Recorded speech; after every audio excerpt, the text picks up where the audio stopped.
कल्पना कीजिए 100 मार्क्स के एग्जाम में आपको 252 नंबर मिल जाए। आपका तो खुशी का कोई ठिकाना नहीं रहेगा। आप यही सोचेंगे कि वाह, हमने इतना बढ़िया पेपर लिख दिया कि एग्जामिनर के लिए 100 नंबर भी कम पड़ गए। एग्जामिनर हमसे इतने प्रसन्न हो गए कि उन्होंने हमें डबल से भी ज्यादा मार्क्स दे दिया। आप फूले नहीं समा रहे होंगे कि अचानक आपको पता चले, धत तेरे की, ये तो रिजल्ट गड़बड़ है। आपकी सारी मेहनत गई पानी में, छपैक।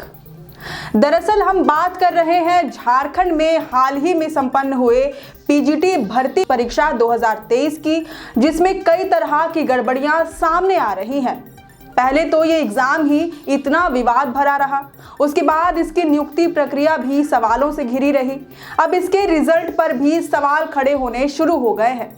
प्रभात खबर में छपी रिपोर्ट के अनुसार एग्जाम 100 मार्क्स का है, लेकिन अभ्यर्थी को 252 नंबर दे दिए गए हैं।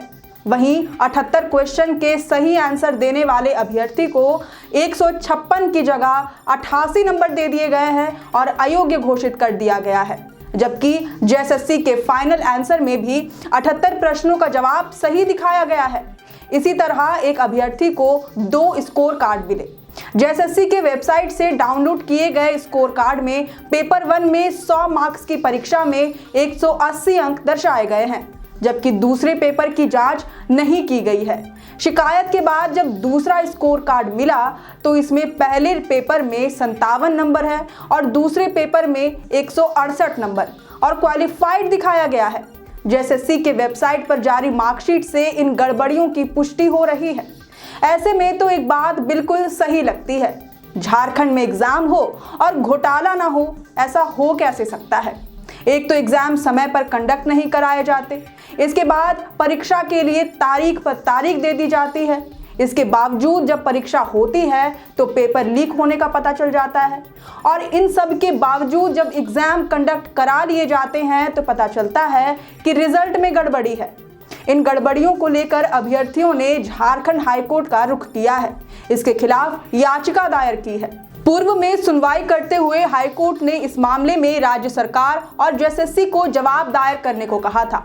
मामले की अगली सुनवाई 31 अगस्त को होगी। अभ्यर्थी मामले की सीबीआई जांच कराने की भी मांग कर रहे हैं। आरोप लग रहे हैं कि बोकारो स्थित श्रेया डिजिटल सेंटर कोड 102 में पीजीटी परीक्षा देने वाले सर्वाधिक अभ्यर्थी सफल हुए हैं। खास बात यह है कि यहां अभ्यर्थी सीरियल नंबर से पास हुए हैं। इस सेंटर के 513 अभ्यर्थियों को सर्टिफिकेट वेरिफिकेशन में बुलाया गया था। यहां से फिजिक्स विषय के 61 अभ्यर्थी, मैथ्स के 55, केमिस्ट्री के 45, इंग्लिश के 39, ज्योग्राफी के 62, कॉमर्स के 60 समेत अन्य विषयों के अभ्यर्थियों के सर्टिफिकेट की जांच की गई थी। इसी तरह बोकारो के ही तिस्ता टेक्नोलॉजी केंद्र से 271, रांची के फ्यूचर ब्राइट केंद्र से 254 और रांची के शिवा इन्फोटेक केंद्र से 279 अभ्यर्थी बुलाए गए। इस पूरे मसले को लेकर भाजपा प्रदेश अध्यक्ष बाबूलाल मरांडी ने हेमंत सरकार पर निशाना भी साधा है। उन्होंने तो इसे झारखंड का सबसे बड़ा नियुक्ति घोटाला करार दिया है। अपने एक्स हैंडल पर एक पोस्ट शेयर करते हुए उन्होंने लिखा है कि पीजीटी स्कैम झारखंड का सबसे बड़ा नियुक्ति घोटाला है। अब तो इसके प्रमाण भी सामने आने लगे हैं। हजारों छात्र सरकार से सीबीआई जांच की मांग करते रहे, लेकिन मुख्यमंत्री ने आनन फानन में नियुक्ति पत्र भी बांट दिया। वहीं पीजीटी परीक्षा के रिजल्ट में गड़बड़ी को लेकर नेता प्रतिपक्ष अमर कुमार बावरी ने भी अपनी प्रतिक्रिया दी है। उन्होंने कहा है कि हेमंत सरकार ने राज्य के युवाओं का भविष्य बेच दिया है। पीजीटी में हुई भीषण गड़बड़ियों का मामला पहले दिन से लगातार भाजपा उठाती रही है। वह आगे कहते हैं कि नियुक्ति प्रक्रिया में कई अनियमितताएं हैं और इस मामले की सीबीआई जांच आवश्यक है।